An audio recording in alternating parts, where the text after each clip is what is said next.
I'm Janice Fiamengo of the University of Ottawa.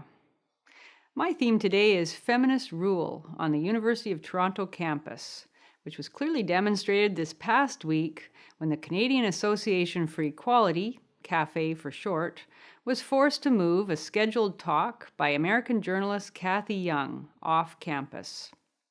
Cathy Young, an equity feminist, is critical of the totalitarian element in feminism, its inability to tolerate different points of view, to put it mildly, and its support for policies that discriminate against men. As such, Young is not popular amongst those who claim to speak for women. Now, in recent years, the feminist community at the University of Toronto has had a number of PR missteps, as groups of frenzied, obscenity-screaming students have been caught on film disrupting cafe events and intimidating and harassing those attending. We had the Warren Farrell talk, the Janice Fiamengo talk, the Paul Nathanson and Catherine Young talk. Excepting myself, these scholars are experts in the study of gender, extensively published and accredited, yet treated as if they were leaders of the Hitler revival movement. The feminists must have realized that despite the enormous and, in my opinion, undeserved public sympathy their cause inspires, they were beginning to look like the narcissistic bullies and bigots that they are. Then, an anonymous online threat was made against feminists at the University of Toronto on a public blog. Now, whatever discomfort the threat may have engendered, and I can understand that it would cause some anxiety and fear, many campus activists must also have recognized a golden opportunity, the chance to shut down the Cathy Young talk, all the while enjoying the righteous glow of their faux victimhood.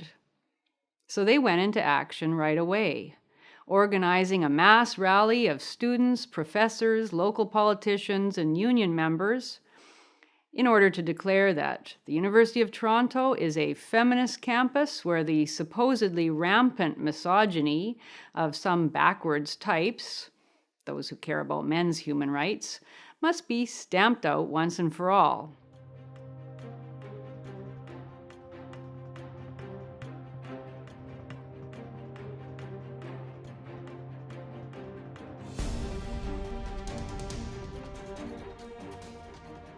Make no mistake, we need to regard this group as a very serious threat on our campus.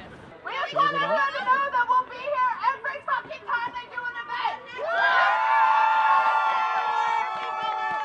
We're gonna do our own events to point out what's wrong with this group, why they're a threat, why they shouldn't be allowed on this campus. So thank you everyone who came out, and we'll be doing more of this shit, because we're not gonna be gone. Thank you everyone for coming out. This is just the first demo. There will be more.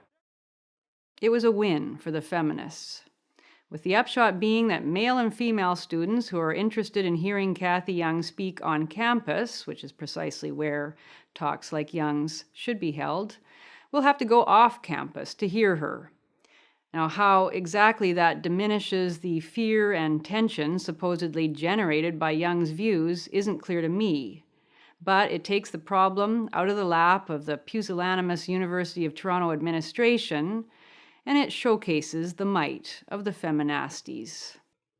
But before I say a bit more about the shameful failure of the university administration to protect what used to be the bedrock of university life, freedom of inquiry, freedom of expression, let me take a step back to consider the reaction by the University of Toronto campus community to another attack, this time a real one, on a university professor.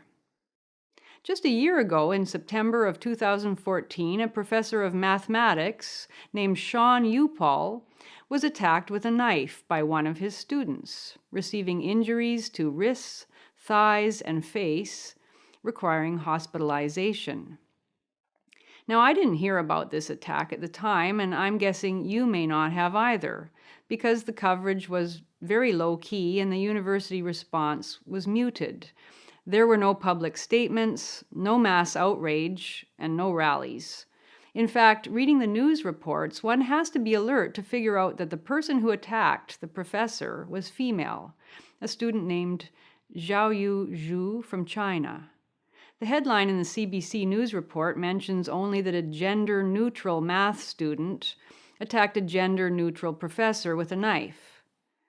As we've noted before, when men rather than women are the victims of violence, their gender isn't news. Only female victims are news.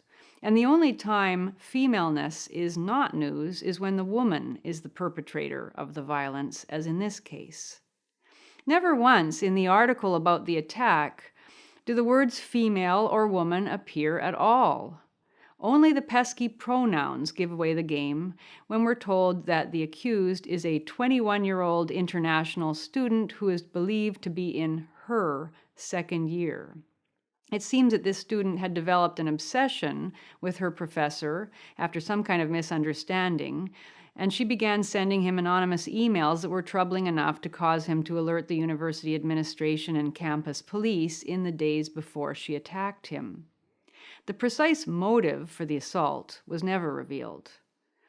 Not surprisingly, this attack prompted no campus demonstrations by social justice activists, no discussion of female violence, no calls for anti-violence training for women students, no calls for increased protection for male students and teachers. In reports on the crime, the event is portrayed as isolated and inexplicable. The main focus of most of the reporting is the role that stress likely played in the student's behavior. Reporters even saw fit to comment on Paul's behavior as a teacher, whether he gave tough exams, whether he was approachable or not. The implication being that there had to have been something in Paul's own actions that caused the, quote, allegedly unprovoked attack. So widespread is the societal assumption that women do not attack men without reason. Not a single commentator made any link between the attack and a climate of anti-male hostility on campus, represented in conferences such as the Feminist Porn Conference in April of 2014, for example, featuring keynote speaker Lisa Dugan, who has made a career lamenting the, quote, distinctly white male heterosexual form of American citizenship. Not a single commentator made any link between the attack and the anti-male attitudes that are now a regular part of many undergraduate programs at the University of Toronto. The reflexive belief that women are good and innocent while men are responsible for all the evil of the world. Now, I'm not saying they should have made such a link. I'm just pointing out that they didn't for comparative purposes. The seemingly immortal belief in female goodness may have played some role in the outpouring of online support for the knife-wielding student, who continues to this day, after spending 2 months in a mental facility and 10 months in a correctional institute, to manifest an obsession with her former professor and a disturbing lack of remorse for what she did. How different the Saul Alinsky-style capitalization on the anonymous threat against feminists this past week, in which all the stops have been pulled out, and of course a link drawn directly by feminist speakers at the rally to, quote, men's rights misogynists on our campus. Indeed, feminists lost no time in attributing the online threat to the, quote, vile and vicious misogyny of MRAs. Of course, we don't actually know who made the threat, whether it was a male student disgruntled with the nonsense that passes for knowledge being taught in the disciplines of sociology and women's studies, a genuine killer, or a feminist attempting to whip up a frenzy of victim claims. Let's not pretend that feminists don't post threats against feminists online to serve their cause. We know they do. General threats like these are distressingly common in a time of social media anonymity. Remember the Kill All Men hashtag so popular in the last year, which saw countless women tweeting out their conviction that reducing men to 1 in 4 of the population would solve most of society's problems, and defenders of such statements claiming that women were merely voicing their justified anger.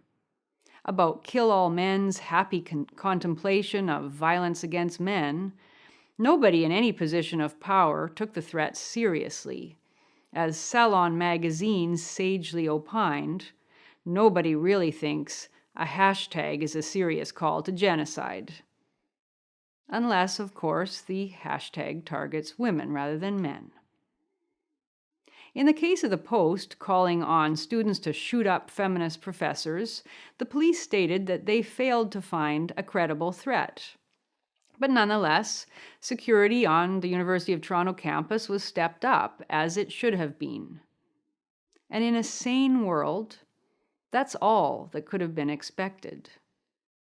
A free society can never be an entirely secure society, and it is ludicrous to pretend otherwise, as in the manner of the CUPE Union Women's Caucus member who posted on Facebook, "What if we all refused work until the world is safe for women?"